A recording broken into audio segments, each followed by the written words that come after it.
সংসারের মধ্যেও কিন্তু আমাদের অভিনয় করতে হয়। যখন ছোট থাকি তখন এক রকমের বেশ, বড় হলে আর এক বেশ, বিবাহের পর আর এক বেশ, ইহজগতে স্বামী চলে গেলে যখন বৈধব্য জনম সহ্য করে তখন আর এক বেশ। অর্থাৎ নাট্যমঞ্চে অভিনয়ের পোশাক এগুলো সংসার জীবনে। তোমার আশা তো সংসার করার জন্য নয়। কি জন্য আশা? কৃষ্ণ ভজন করবে বলে। কৃষ্ণ ভজিবার তরে সংসারে আইন। কি জন্য আশা? কৃষ্ণ ভজনের জন্য, সংসার করার জন্য নয়। এখন তুমি বিবাহ করেছো, তোমার সন্তান হয়েছে, তোমার দায়িত্ব কর্তব্য বেড়ে গেছে। তুমি বিবাহের আগে যদি তুমি প্রভুর চরণে নিজেকে সঁপে দিতে সেটা আলাদা বিষয়। যেহেতু তুমি সংসারের মধ্যে তোমার হাত ধরে সন্তান এসেছে, তোমার তার প্রতি দায়িত্ব কর্তব্য থাকবে, কিন্তু নিজের কর্মটা ভুলে যেও না। নিজের কর্ম কি? যে কথা দিয়ে এসেছিলাম আসার সময়, সেটাই হলো আমার কাজ। মনুষ্যকুলে জন্ম পেয়ে কৃষ্ণ ভজন করা, প্রভুকে ভালোবাসা, তাকে ডাকা। এছাড়া জগতে আপন বলতে আর কেউ নাই। তার একটা সুন্দর প্রমাণ দিই বাবা, একটু মন দিয়ে শুনবেন। শ্রীধাম নবদ্বীপের মাঝে বাবা গৌরহরি শ্রীবাসের ঘরে হরিনাম করে। মায়েরা জানারা ভক্তরা গেছেন নবদ্বীপ ধামে, নিশ্চয় শ্রীবাস অঙ্গন দেখেছেন। শ্রীবাসের ঘরে গৌরহরি প্রতিদিন ভক্তদের নিয়ে হরিনামে মত্ত হয়ে থাকে। হঠাৎ শ্রীবাসের একমাত্র পুত্র মারা যায়। যখন সন্তান মারা গেছে, মা মহাপ্রভু স্বয়ং সেই ঘরের মধ্যে ভক্তদের নিয়ে হরিনাম করছেন। এদিকে তার স্ত্রী মালিনী মৃত সন্তানকে কোলের মধ্যে করে নিয়ে তিনি কিন্তু কাঁদছেন। স্বাভাবিক, সন্তান মারা গেলে যে মায়ের হারিয়েছে সেই জানে। কাঁদছেন মালিনী। শ্রীবাস পণ্ডিতের কানে সেই কান্নার শব্দ শুনতে পেল। শোনা মাত্রই প্রভুর কাছ থেকে সরে এসে ঘরে, মালিনীর ঘরে প্রবেশ করে দেখছে মালিনী কাঁদছে। তুমি কাঁদছো কেন মালিনী? কি হয়েছে তোমার? স্বামী, আমাদের একমাত্র পুত্র মারা গেছে। বলো স্বামী, যে ঘরে স্বয়ং মহাপ্রভু বিরাজমান, সেই ঘরে এমন অমঙ্গল কেন হলো?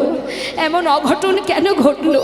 আমার একমাত্র সন্তান কেন মারা গেল? স্বামী, স্বামী বলে দাও, কেন এমন অমঙ্গল হলো? শ্রীবাস পণ্ডিত বলছে, মালিনী, সন্তান চলে গেছে, তুমি কাঁদছো। আচ্ছা মালিনী, কান্না বন্ধ করো, আর কেঁদো না। কেন জানো? যে চলে গেছে তাকে ধরে রাখার ক্ষমতা আমার তোমার কারোর নেই।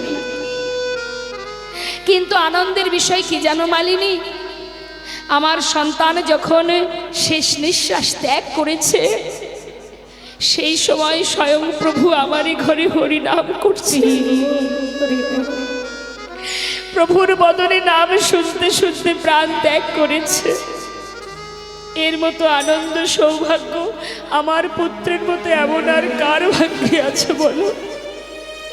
মালিনী, যিনি দিয়েছিলেন তিনিই তো নিয়েছে, তাই তোমাকে আমি নিষেধ করছি মালিনী, এমন করে চিৎকার করে কেঁদো না। কারণ তোমার কান্না যদি প্রভুর কানে একবার পৌঁছে যায়, যদি তার হরিনামের বিঘ্ন ঘটে যায়, আমি যে সইতে পারবো না মালিনী, কেঁদো না।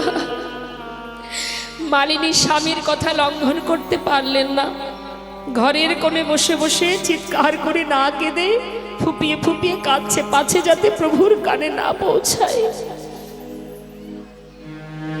এদিকে কিন্তু মা গৌরহরি সবই জানেন বাবা, তথাপিও তিনি কিচ্ছু না বলে ভক্তদের নিয়ে হরিনাম করছে। আর এদিকে শ্রীবাস পণ্ডিত মালিনীকে সান্ত্বনা দিয়ে পাশের ঘরে এসে দেখছে প্রভু হরিনাম করছে, সেও কিন্তু কোনো কিচ্ছু না বলে প্রভুর সাথে তালে তাল মিলিয়ে হরিনাম গাইছে, নাম করছে। হরে কৃষ্ণ হরে কৃষ্ণ, কৃষ্ণ কৃষ্ণ হরে হরে, হরে রাম হরে রাম, রাম রাম হরে হরে, হরে কৃষ্ণ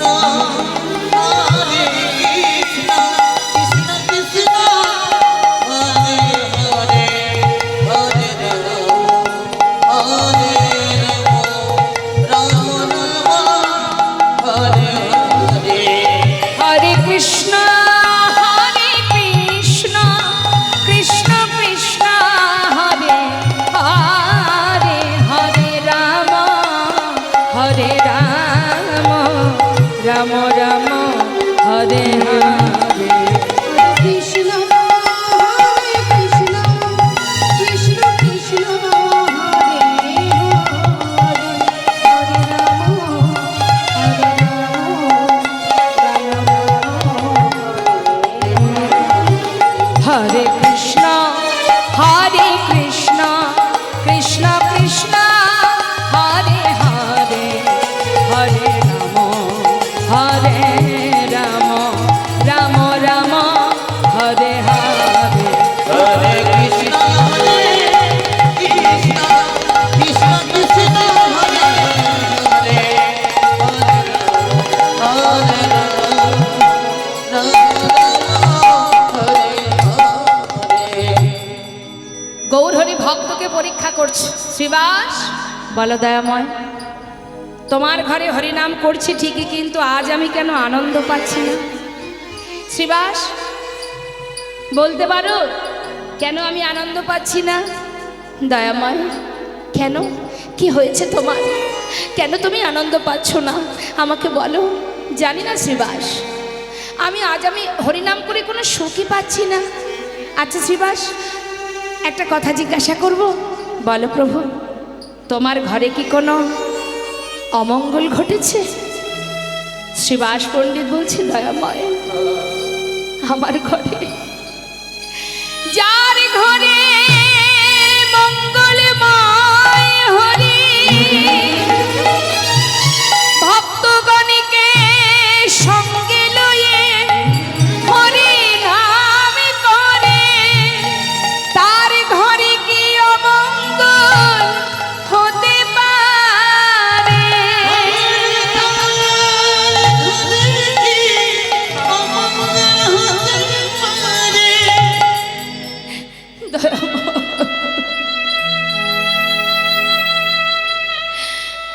এ তুমি কি বললে প্রভু? আমার ঘরে অমঙ্গল কেন হবে বলো?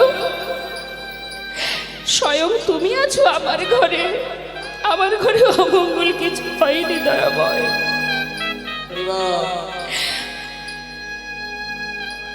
পাশে দাঁড়িয়ে এক ভক্ত বলছে, জানো প্রভু, শ্রীবাসের একমাত্র পুত্র একটু আগে মারা গেছে। শ্রীবাস, তোমার পুত্র মারা গেছে? গৌরহরি,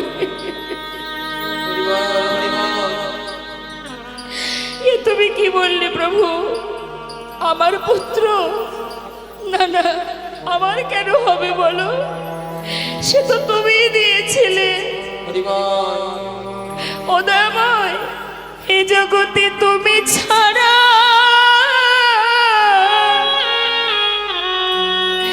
আমার আর কেহ নাই।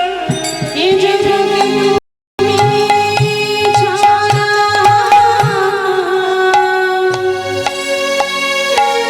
আমার আর কেহ নাই। তুমি মাতা পিতা,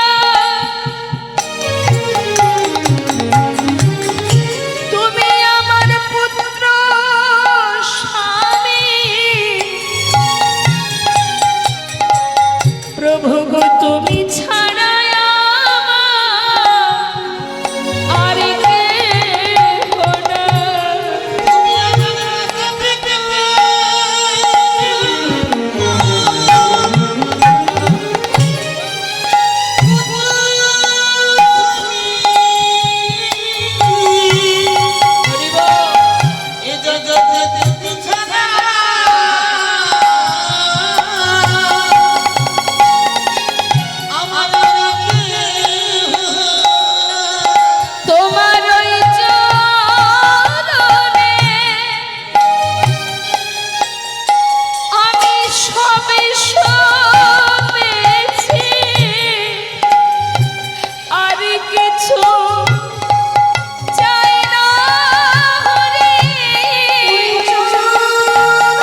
ঘর থেকে বেরিয়ে যে ঘরে সন্তান মারা গেছে সেই ঘরে গিয়ে দাঁড়ালেন। আমাদের মতো জীবকে শেখাবার জন্য, দেখাবার জন্য, ক্ষণিকের জন্য সন্তানকে বাঁচালেন। বাঁচিয়ে প্রাণ দিয়ে জিজ্ঞাসা করলেন, কিরে মাতা পিতাকে ছেড়ে এত তাড়াতাড়ি চলে যাচ্ছিস কেন? তখন সেই শিশু উত্তর দিল, কে কার মাতা কে কার পিতা? হে দয়াময়, তুমি মাতা তুমি পিতা, তুমি ভাই, তুমি আমার বন্ধু, তুমি আমার সব। বাবা সন্তানও যে কথা বলল, বাবাও একই কথা বললেন। আমাদের মতো জীবকে শেখালেন। এইটুকু কথা বলে সেই সন্তান আবার প্রাণ ত্যাগ করলেন। মালিনী চোখের জলে বুক ভাসিয়ে কাঁদছে, কে আমাকে মা বলে ডাকবে? প্রভু বললেন, মা আজ থেকে আমি তোমার সন্তান, আমি তোমার পুত্র। সেই থেকে মালিনী গৌরহরিকে নিজের সন্তানের দৃষ্টিতে দেখতেন, সন্তানরূপে ভালোবাসতেন। তাই মাগো, আমাদের মতো জীবকে শিখিয়ে দিলেন, বুঝিয়ে দিলেন, এই জগতের যা কিছু নিয়ে আমরা বেঁচে আছি, যাদেরকে নিয়ে বুকে আগলে আমার আমার করছি, মহাজন বললেন, আমার আমার করছো বটে, আপন আপন করছো যারে সে তো আপন নয়, দিন ফুরালে বুঝবে আপন যে পর হয় না। তাই গৌরহরি, তাই আমাদের সময় থাকতে আপন জনের সন্ধানে যেতে হবে। আপনকে সেটা আমাদের ভাবতে হবে। এই জন্যই কীর্তনের হরিবাসরে মন দিয়ে কীর্তন, কৃষ্ণ কথা শ্রবণ করতে হয়। কীর্তন শুনলে অন্তত এইটুকু জানা যায়, আমি কে, আমার পরিচয়টা কি, আমি কে, কে আমার, কেন মরে যারে তপত্রয়, ইহানা জানে জীবের কইছে হিত হয়। তাই নিজের সন্ধান, নিজের ঠিকানা জানার জন্য আমাদের উচিত, এই কলিযুগে একজনই আছে যে তোমাকে তোমার রাস্তা দেখিয়ে দেবে। তোমার রাস্তা কোনটি? এই সংসারে যা কিছু নিয়ে ঘুরছি, এটা গোলক ধাঁধা বাবা, ব্রহ্মাণ্ড ভ্রমণ করছি আমরা, কিন্তু আমাদের যাওয়ার রাস্তা কোনটা সেটা আমাদের ভুলে গেছি, আমাদের বিস্মরণ হয়ে গেছে। অজ্ঞান হয়ে অজ্ঞানতার অন্ধকারে মায়ার বালিশ মাথায় দিয়ে প্রত্যেকে আমরা মোহ ঘুমে ঘুমিয়ে আছি। মহাজন বললেন, আমাদের সঠিক পথের সন্ধান কে দেবে? একমাত্র সদ্গুরু। বাড়ির যারা আছে, যারা বাড়িতে আছে, পরিবার যারা, তাদের কাছে যদি আপনি বলেন কোন পথে গোবিন্দ পাবো, আপনি 2 পা বাড়ালে আপনাকে হাত ধরে টেনে ঘরে রেখে দেবে, যেতে দেবে না, বলে যাস না বাবা, এই পথে যেতে নেই। একমাত্র গুরুদেবই আছেন তোমাকে সঠিক পথ দেখাবেন। গুরুদেব তোমাকে গোবিন্দ চরণে পৌঁছে দেবেন না, সেটা তার ক্ষমতা নেই। তিনি পথটা দেখাতে পারে যে এই পথে যাও, কিন্তু হেঁটে তো তোমাকেই যেতে হবে। নিতাই গৌর হরি বল, হরি বল। তাই তো মহাজন বললেন, শ্রীধাম নবদ্বীপে যদি গৌর পেতে হয়, আগে জগৎগুরু নিতাই চাঁদের চরণ স্মরণ করো। মহাজন বললেন, আরে কবে নিতাই চাঁদ করুণা করি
নরোত্তম দাস ঠাকুর মহাশয়ের সুন্দর পদাবলী দিয়ে আমরা গৌরচন্দ্রিকাকে বিশ্রাম রেখে এবার সবাই চলে যাব শ্রীধাম বৃন্দাবন ধামে লীলা সদনে।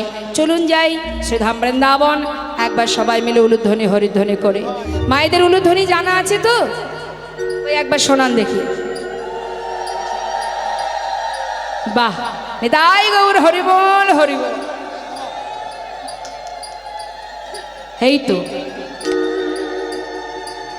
কে বলেছে জানে না, হ্যাঁ সবাই জানে, তাই না? যাক, আমি ভাবলাম উলুধ্বনিটা বোধহয় বাড়িতে রেখে এসেছেন, এখন দেখছি না সাথে করে এনেছেন। আমাদের কলকাতা থেকে যেমনটা হয়, মা জীবনে কখনো উলুধ্বনি করেনি, সাধুসঙ্গ করেনি, এমন শ্বশুর বাড়িতে পড়েছে বৌমা যে বাড়িতে একটু ভক্তি মার্গের। এখন হয়েছে কি, মনে করুন লক্ষ্মী পূজা বলুন বা সত্যনারায়ণ পূজা বলুন, ঘরে ঘরে পুজো হয় না মা। এখন ঠাকুরমশাই এসে উপস্থিত ঘরে, ঠাকুরমশাই বলছে, বলি ও মা তোমার শাশুড়ি কোথায়? বলছে ঠাকুরমশাই আপনি বসুন, মা স্নান করতে গেছে, এক্ষুনি চলে আসবে। না মা বসলে হবে, দেখো পাঁচবাড়ি যেতে হবে, সবাই বসে আছে আমার জন্য, তা তুমি এক কাজ করো, এখানে তো দেখছি সবই গোছানো আছে, তুমি একটু হাতে হাতে আমাকে দিয়ে দাও, আমি পূজায় বসে যাই। আচ্ছা ঠিক আছে, দিয়ে দিচ্ছি। এবার ঠাকুরমশাই আসনে বসেছেন, পূজার সজ্জা যা যা প্রয়োজন একে একে চাইছে, ধূপটা দাও, প্রদীপটা দাও, জল শঙ্খ দাও, ফুল দাও, ইত্যাদি ইত্যাদি যা যা চাইছে মা সবই দিচ্ছে বৌমা, হাতে হাতে তুলে দিচ্ছে। এবার ঠাকুরমশাই সব কিছু করে আরতি করতে শুরু করেছে। বলছে বৌমা উলুধ্বনি দাও। বলেছে ঠাকুরমশাই আপনি একটু দাঁড়ান, মা তো সবই এক জায়গায় রেখেছে, উলুধ্বনিটা কোথায় রাখলো কে জানে, দাঁড়ান একটু দেখে আসি। তাড়াতাড়ি করে ঘরের মধ্যে গিয়ে এখানে ওখানে, বিছানার তলায়, আলমারিতে, খাটের তলা সব খুঁজছে, উলুধ্বনিটার খুঁজে পাচ্ছে না। চিন্তা করছে মা তো সব কিছু এক জায়গায় রেখে দিল, উলুধ্বনিটা কেন রেখে দিল না? হরি বল। এমন সময় শাশুড়ি দূর থেকে দেখছে বৌমা ঘরের মধ্যে ঘুর ঘুর ঘুর ঘুর করছে, কাছে এসে বলছে কি হলো মা, এমন করে পাগলের মতো ঘরের ভিতরে ঘুরছো কেন? মা শিগগিরই আসুন মা, ঠাকুরমশাই পূজায় বসে গেছেন, দেখো না সব কিছু ওনাকে দিলাম মা, কিন্তু আপনি তো সব কিছু এক জায়গায় রেখেছেন, উলুধ্বনিটা কোথায় রেখে গেছেন বলুন তো? শাশুড়ি মৃদু মৃদু হাসছে আর মনে মনে ভাবছে হায় হায় পোড়া কপাল, সময় থাকতে যদি না জানা যায়। আহা জানি তাই, সময় থাকতে যদি কোনো কিছু শেখা না হয়, সঠিক সময়ে সেটা কি আর পাওয়া যায় গো? হ্যাঁ, তা মাগো আমি তো এটাই ভাবলাম বোধ হয় আপনাদেরও সেই একই অবস্থা, কিন্তু দেখছি না আমার ধারণাটা ভুল, সবাই সাথে করে এনেছেন উলুধ্বনি। শাশুড়ি বলছে বৌমা উলুধ্বনি আলাদা কোনো বস্তু নয়, যার যার জিহবায় থাকে, নিতাই গৌর হরিবল হরিবল।